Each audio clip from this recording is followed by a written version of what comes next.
یہ ان کی پیدائش کا دن تو قرآن کریم کہہ رہا ہے کہ بابرکت ہے، تو اس میں دو رائے نہیں ہو سکتی۔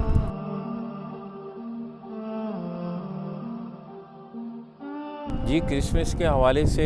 ایک تو بات یہ ہے کہ سورہ مریم میں اللہ تعالیٰ نے آیت نمبر 15 اور آیت نمبر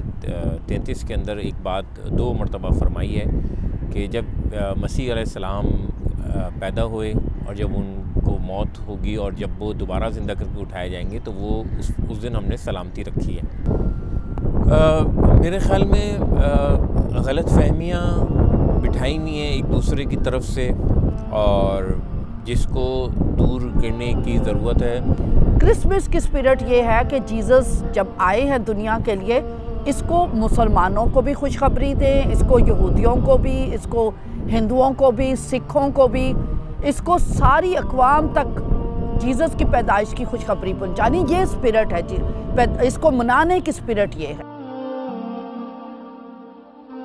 تحفے تحائف جمع کیے جاتے ہیں، یہ غریبوں کے لیے ہیں، یتیموں کے لیے، بیواؤں کے لیے،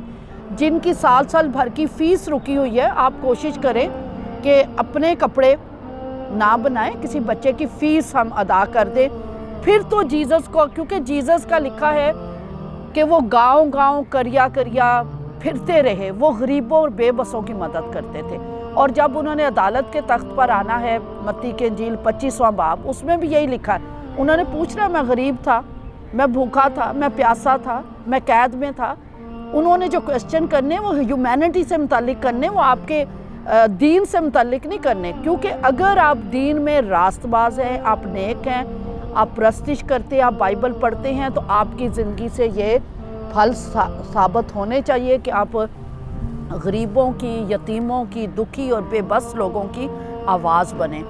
تو آپ کو مبارک ہو مسیح علیہ السلام کا یوم پیدائش۔